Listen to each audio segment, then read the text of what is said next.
Hey everybody, this is Mr. Ainsworth, and we're going to get into our next lesson here on exponential functions. And in this lesson here, we're going to focus on investigating the similarities and the differences of linear, which are first degree functions. So let's write that down there. First degree function, first degree. And quadratic, which are second degree functions. Cubic, which are third degree functions. And exponential, which are neither one of the two or the three. We're talking about with the variables in the exponent here. Exponential functions, which are increase at or decrease at a higher rate than any one of these three. Okay, and so what we're going to do is we're going to analyze them one at a time. We're going to take a look at the points that are associated with each function. We're going to do it by hand and with the calculator, the TI-84 graphing calculator. After we graph them, we're going to investigate the x and y intercepts. We're also going to investigate the domain and range of each, and compare and contrast the difference between a first degree function. This is called a first degree function right here, a second degree function, which is called a quadratic, known as the exponent 2 here, a third degree function, which is called a cubic, and an exponential function, which is where the variable is located in the exponent, not the base. All right, so have a calculator handy. I'm going to be using what's called the TI-84. And so get your TI-84 or equivalent graphing calculator with you side by side and turn it on and get ready here. Okay, mine is right here. And let's see here. Let me turn this off here and clear it out. And we'll get ready to go. So I have this graphing calculator nearby. Again, you can use any calculator you want, but here we go.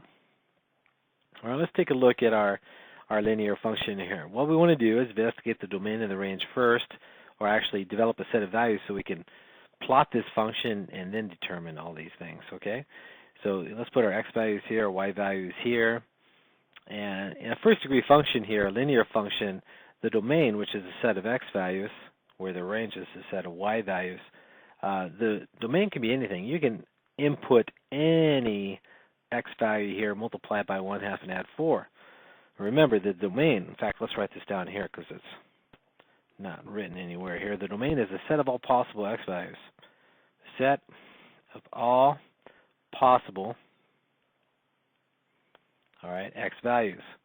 In other words, what can you put into the function? All right, so when you think domain, think x values here. What can you put in here? And basically, it's this. It's always a set of all reals except whatever you have to restrict that makes the function undefined. Okay, and we don't have to restrict anything here because you can multiply any real number you want, any positive, negative, zero number, by 1/2 and add 4. So the domain is going to be all reals here. Okay, all reals. In fact, I should be writing in black here. We have a symbol for that. It's the capital R with 2 vertical lines. Okay, that's a set of all reals. It could be any real number. Like I just said, you can take any number, multiply it by 1/2, and add 4. That's true for most functions except rational functions, root functions, and some other different types. Okay? So in this case, it's going to be all real. So I'm going to put some positives and negatives and 0 in here. So I got to take each x value, take a half of it, which means I got to divide by 2. So to make it real simple, I'm going to take multiples of 2 because I'm going to know in the beginning here that I'm going to have to divide it by 2. All right, so we've got, I'm going to evaluate it from -4 to +4, multiples of 2 though. So -2 here, 0 to 4, and I put them in. All right, substitute them in. All of these go right into your function, multiply by 1/2 and add 4, even though you already know how to graph this by now. Okay, so let's take -4 divided by 2 is -2. So you take 1/2 of -4, add 4. -4 divided by 2 is -2 plus 4. Okay, what is that? Well, let me see. -2 plus 4 is +2. So -4, 2 would be on the graph here. Again, you take each x value, substitute it in, multiply by 1/2 and add 4. Take -2 divided by 2, -1, add 4. That's 3. Take 0, 0 times 1/2. 0 plus 4 is 4. Take 2, half of 2 is 1, plus 4 is 5. Notice the change of x here is 2, and notice the change of y is 1. You keep adding 1. If for every change of x of 2, this is called the change in x, or the difference in x values, of 2, there's a change in y values of 1. Notice it's plus 1 here. Okay, plus 1 here. It's a constant rate of change. Why is that? Well, it's linear. Okay, when x is 4, half 4 is 2, plus 4 is 6. Notice there is a change of 1. And we talked about this before. I've called this delta x here, the change in x. Change in x, all right? And I called that delta x before. I call this value right here delta y. What do I call that? Well, it's called the change in y. Why? That's how the y values are changing, okay? From 5 to 6 is plus 1. It's actually pretty simple. And before, I've talked about this before too, that the slope here, the slope of any linear function, let me write it over here on the left, is always delta y divided by delta x. The change in y divided by the change in x. And for us, it's 1 right here. This is delta y divided by delta x, which is 2. Again, change in x here from 2 to 4 is 2. We'll call that change in x. So take 1 divided by 2, you get the slope 1/2. Well, look at this. It's right here in the function. We already knew that in the beginning. All right? And this y-intercept right here is 4. So we could have graphed it from the function itself, since we're at the point in this course where we could do that. But again, I'm trying to develop the points here to analyze the changes. I'm analyzing the slope. I'm taking a look at the domain here, which is a set of possible x values, okay, and so on. Well, let's go ahead and graph this. Let's graph 0, 4, which is the y-intercept here. So 0, 4, this is 2, this is 4, this is the y-axis, x-axis here. I got 0, 2 here. Excuse me, 0, 4 is the y-axis. Negative 4, 1/2. Negative 4, 1/2 is here. Negative 2, 3 is, well, that's got to be here. I didn't graph that correctly. Negative 4, I didn't read my table correctly. Negative 4, 2. Left 4, no, up 2. There we go. That's better. Okay, and you see the graph right here. Up 1, right 2, up 1, right 2, up 1, right 2. That's the slope. Remember that the slope here, it means rise over run, up 1, right 2, in respect to rise divided by run. I'm basically going over the whole course here all in one problem. All right, and so we've got this linear function here. And so get a straight edge out and graph your line. All right, this is y equals 1/2 x plus 4. We can see the slope right here, up 1, right 2. We can see the y-intercept here, so it's the y-intercept. All right, b equals 4. We can see a lot of things, okay? We can also see that the x values here are unbounded. X can be anything. X can be negative, 0, positive. All right, that's why this set of all x values, which is the domain, is a set of all reals. Also, these y values, they can be positive, they can be negative. If I continue this to the lower left, keep on going down forever and extend it, the x values can be negative. Excuse me, the y values can be negative. Y here is 1, y here is 2, 3, and then up here y is 4, and then up here it's 5. Then I just look over here, it's 5. All right, the y values can increase without bound and decrease without bound. So the y values, the range, here is a set of all reals too. And that's true for all linear functions. So do you give it a capital R with a double vertical line there? The y-intercept here we know is at 4, so that's 0, 4. I can see that right here, so 0, 4. The x-intercept here, what is that? Well, if we continue down, left 2, down 1. Left 2, down 1. It's going to be right here. So let me see, this is 2, 4, 6, and it's going to be 8. Let's see if that is true, negative 8. These are all negative, by the way. Let me see, negative 8 divided by 2 is negative 4, plus 4 is 0, y is 0, so negative 8, 0 is on the graph. So negative 8, 0, that right there is the x-intercept.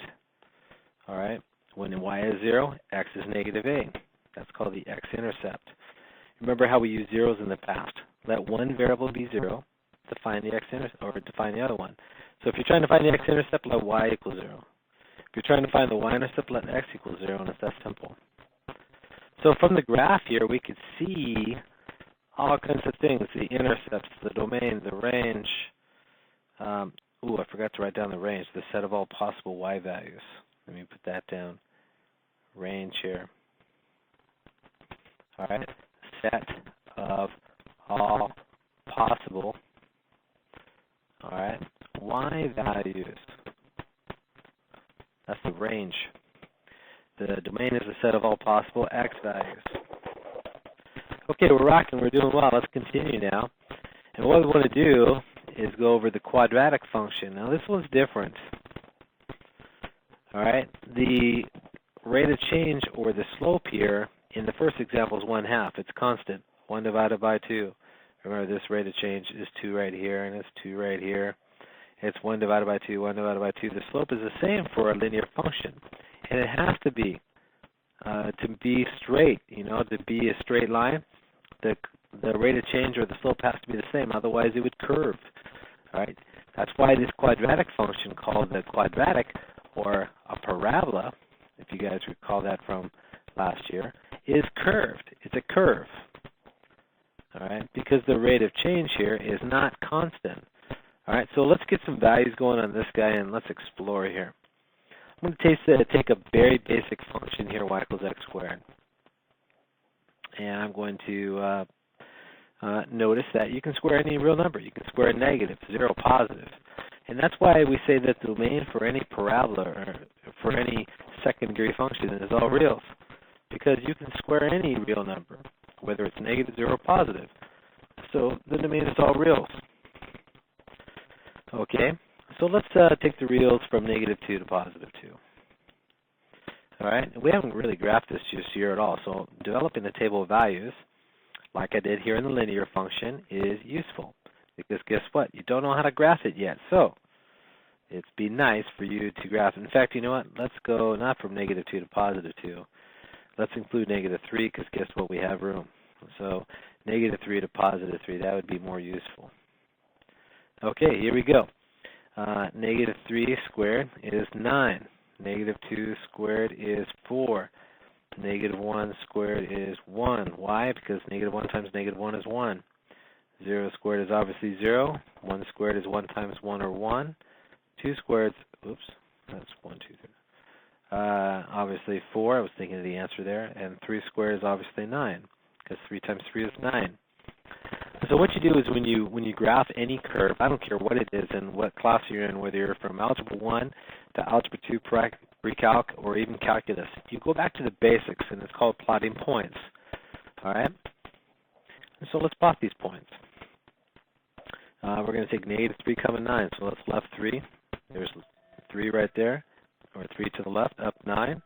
Let me make these a little bit bigger so you can see these better here. Okay, there's 9 right there. So left 3 up 9 would be here. Left 2 up 4 would be here. Left 1 up 1 would be here. 0, 0 is the origin, of course. 1, 1 would be here. 2, 4 would be here. And 3, 9 would be over here. All right, now these functions right here look like curves.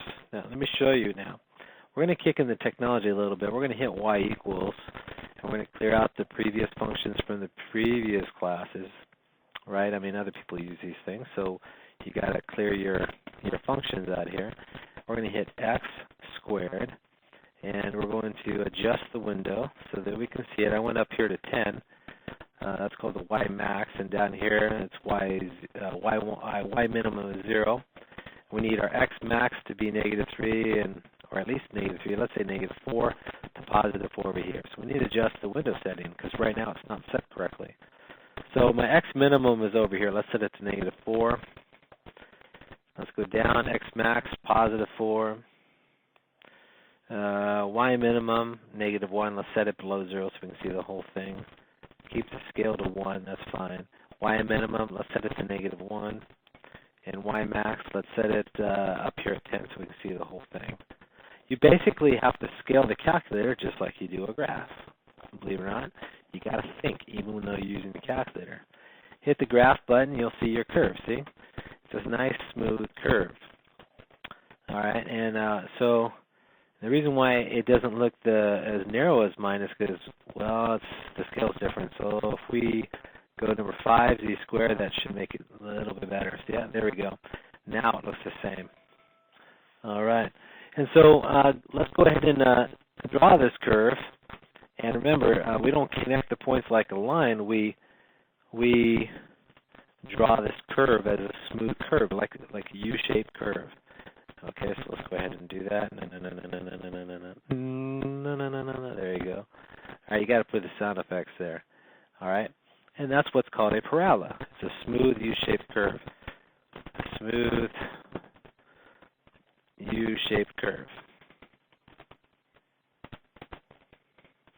All right, we got some points in it. Notice that I can square any of the x values. I can square any number in the world. Okay, square negative, 0, or positive. So that's why the domain, the set of x values, is a set of all reals. But not so for the y values. The smallest y value is right here. It's at 0. This y value is at 1. See, let me switch to red so you can see this. This is 0, 0 on the graph. This is 1, 1. Notice the y values are second. This one's 2, 4. Notice the y value of 4. This one's 3, 9. Notice the y value of 9. The smallest y value is 0. The next y value is bigger than 0 because guess what? They go up. Okay? They go up. All the y values are greater than or equal to 0. And so the range, which is a set of all the y values, is not the set of reals. All the y values, which describes the range, is got to be greater than or equal to 0. All right? It's different. Okay? Not all of the domain and ranges are the set of all reals. Some are different. This line over here goes down forever to the lower left, and that's why the y values can be negative. You used to put in negative 50 divided by 2, you get negative 25. Add 4, you get negative 21. See, the y values can be negative here in this case, but not so for the quadratic function x squared. Okay? So all those y values have to be 0 or positive. All right? The x-axis is 0, 0. Excuse me, the x-intercept. The y-intercept is 0, 0. It's the same thing. So even these change.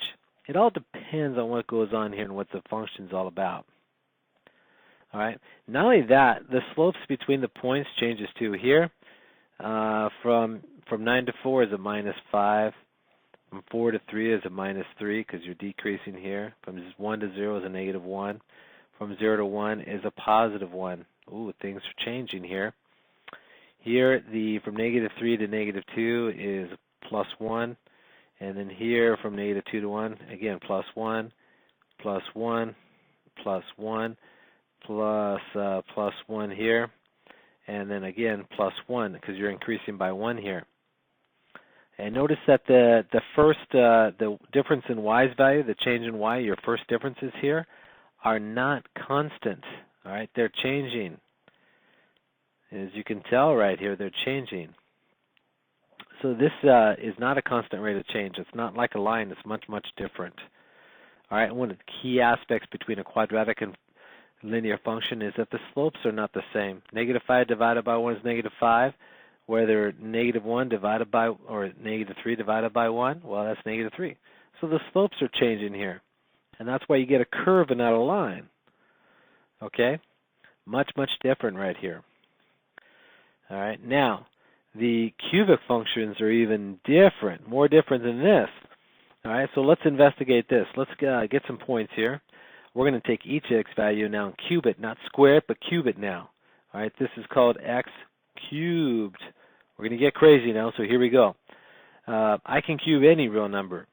All right, so that's why my domain here, the set of all possible x values, is the set of all reals. I'm going to say all reals here. Why? Because I can cube anything I want, whether it be a negative, positive, or a -0 or positive. I can cube any real number. So I'm going to start off with -3 and go to +3. All right, so let's do that. And let's substitute them in, all right?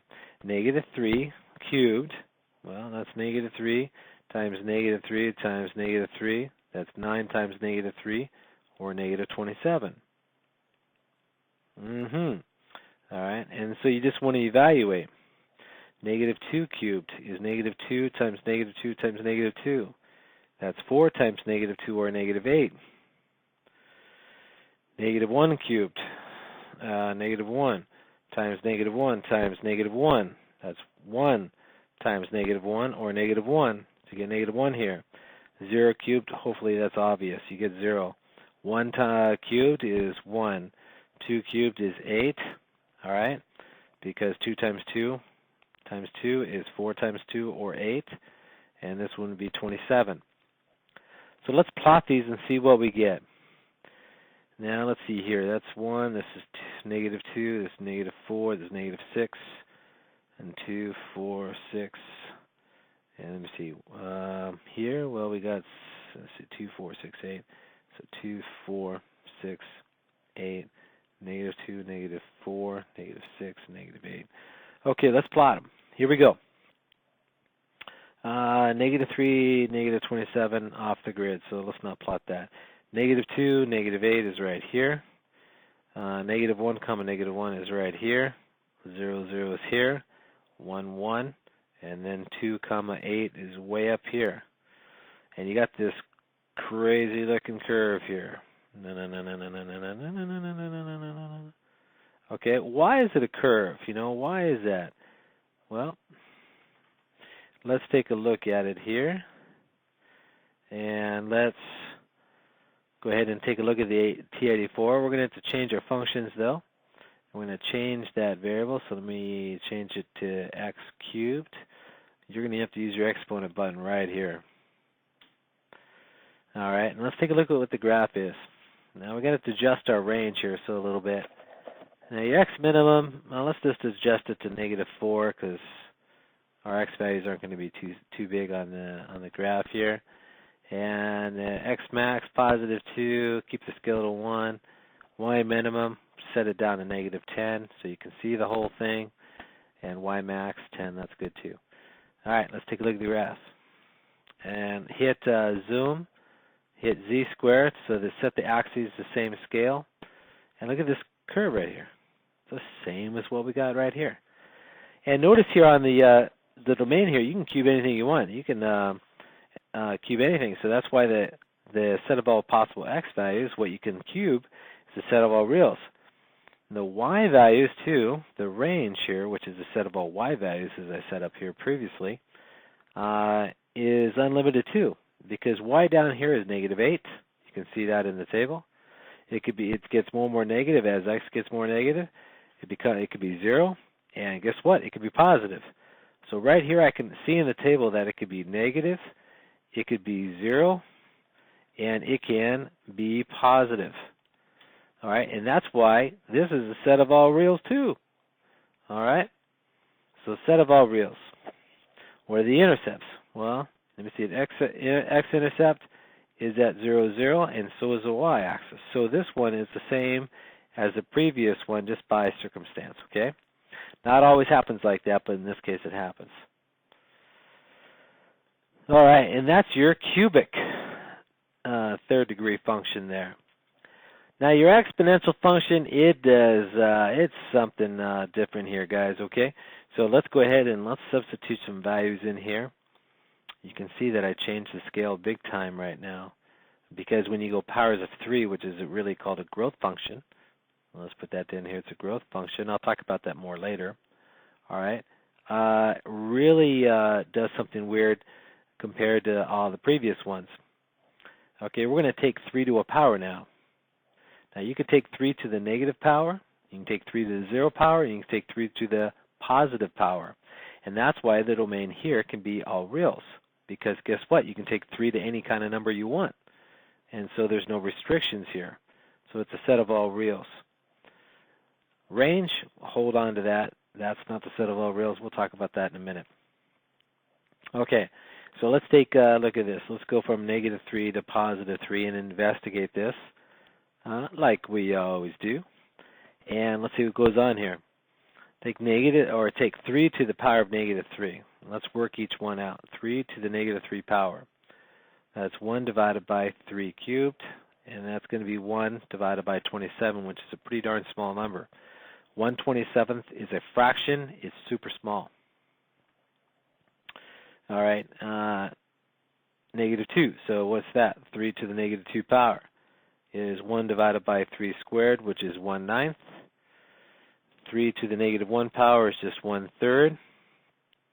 All right, 3 to the 0 power is 1. 3 to the first power is 3. 3 squared is 9. And 3 cubed, as you guys already know, is 27. So if we plot these points, let's see what goes on, okay?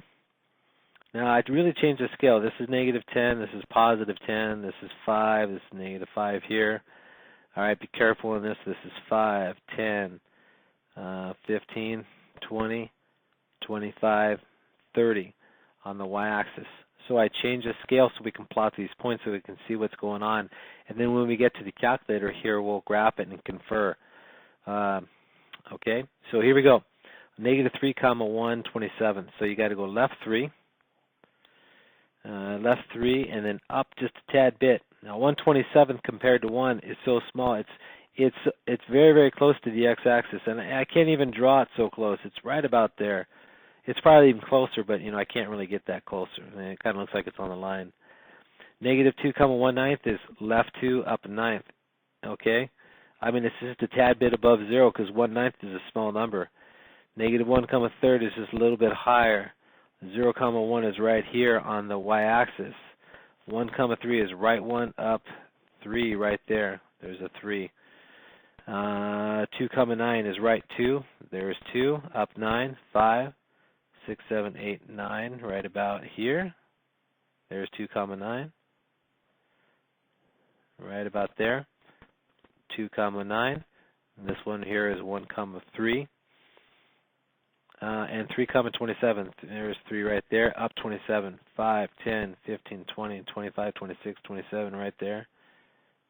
So right there. It's pretty close. There we go. So 3, 27. And now what you do is you draw the curve. All right. So this one increases really fast.